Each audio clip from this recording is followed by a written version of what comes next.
Here we are at Almine Rech Gallery to see Claire Tabouret's fourth solo exhibit with the gallery.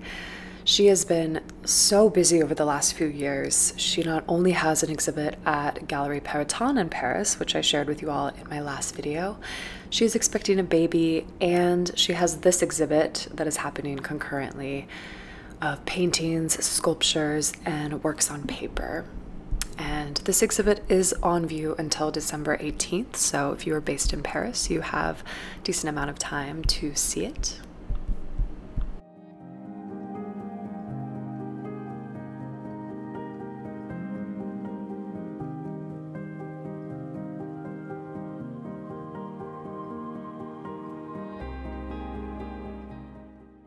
The theme of this show are the emotions that Tabouret has really gone through during periods of quarantine and isolation in the past few years. And the exhibit's title translates to urgency and patience. And while these two things might seem at odds with one another, it describes the feeling that many of us have had over the past few years. Our confinement forced us as a society to be patient, to really wait until it was safe enough for us to emerge and to be together. Yet as human, we feel urgency, particularly for an artist like Tabouret, an urgency to keep going, to survive, to create, and to invent. And while in isolation, Tabouret returned to her childhood memories for inspiration, particularly the memory of swimming in the summertime, perhaps as a way to experience some freedom.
We've now walked down the street to neighbor David Zwirner Gallery to see an exhibit by Ancart.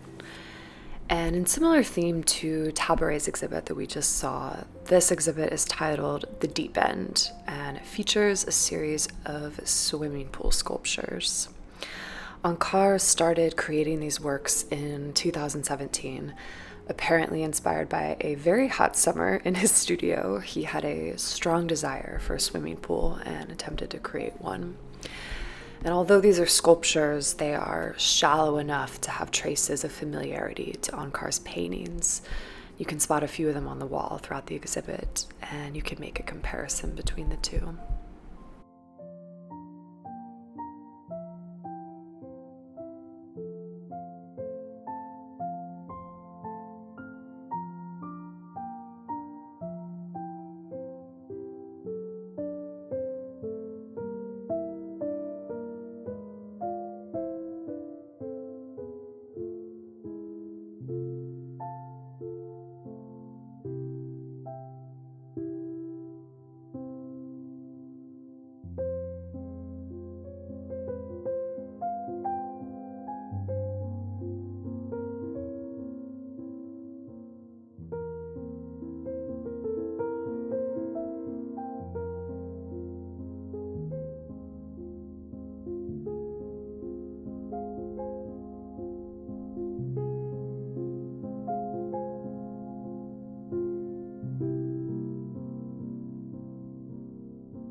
We're now at Galerie Papillon to see an exhibit of sculptures by Elsa Sahal. And the exhibit title is a bit of a play on words. In English, it roughly translates to a tribute to Jean Arp. And this is a significant play on words because it's referencing two key things here. The word jambe is the French word for leg, and the exhibit is a tribute to the sculpture Jean Arp. Sahal and Arp share very similar aesthetics, although Arp died roughly 55 years ago, but I would encourage you to look up his work and you'll definitely see some similarities.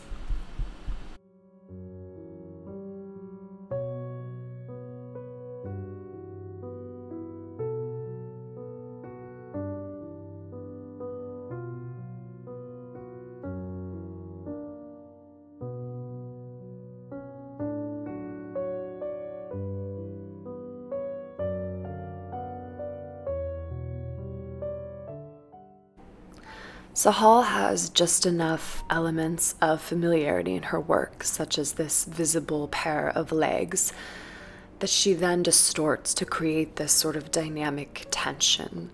And apparently Jean Arps took a similar approach, starting with an object that could be found around the home, like a doll, whose form he then stretched out to create, quote, malevolent limbs, murderous snakes, biting and eager to strangle. And while Jean Arp was known for his white porcelain works, Sahal's works for this exhibit are this stunning black. And And she created the sculptures in her studio in Paris using an electric kiln. And she then carefully transported them to her studio outside of Paris, where she could utilize a gas kiln to create these incredible glazes.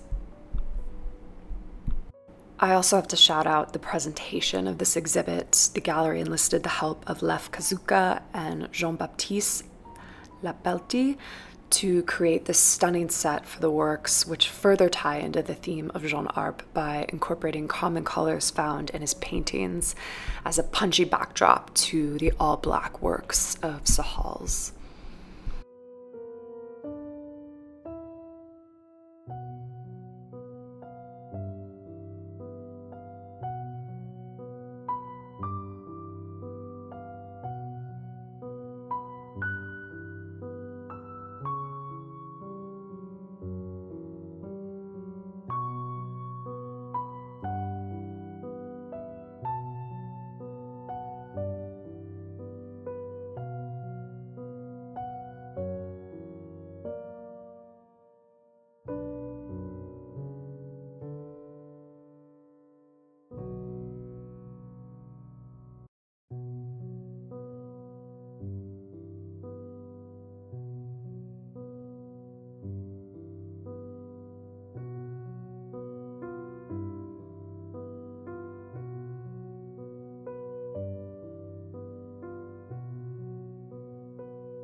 We've now headed over to Ruttkowski 68 to see an exhibit by Jenny Brosinski. After seeing a work of hers at Almine Rech's booth at FIAC Art Fair, I was really excited to learn that she had an exhibit on view in Paris. This is my first time to this gallery, and it is a lovely space, and they have a really great program, so I will definitely be making this a regular stop when I'm in Paris. And this exhibit is titled Space to Listen, and it consists of paintings and sculptures that are meant to represent the tension in her works, or the pauses between actions and gestures. And the title of the show, Space to Listen, speaks to Brosinski's aesthetic and how she often leaves her works to almost look unfinished. The works are literally giving the viewer space to listen, to understand that they're saying more than the eye may pick up on initially. The gallery states that, quote, Brosinski shifts our perception by inspiring us to imagine that we can smell what we see and see what we hear. If we open up, we can perceive and sense that her paintings are a space to listen.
Our next and final stop of the day is to Galerie Max Hetzler to see an exhibit of works by Louise Bonnet.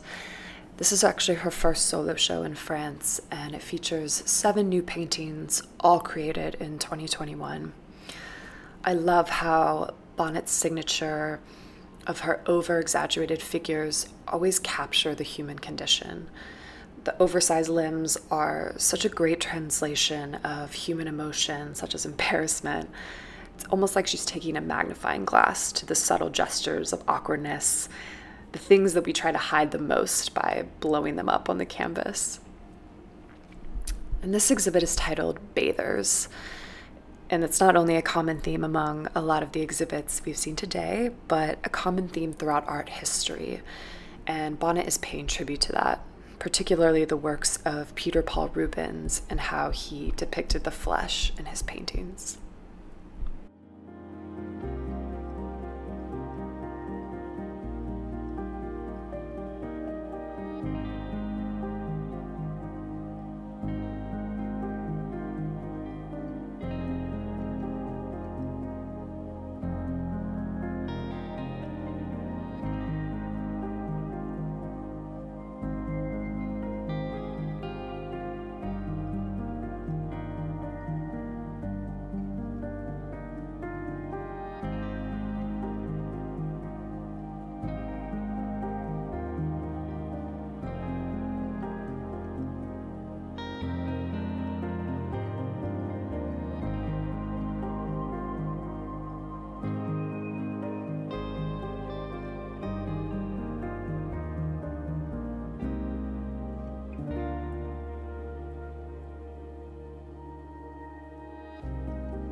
That's it for the day. I hope you all were able to handle some of the flickering lights. I'm sorry, that's just how sometimes gallery lights are captured on camera.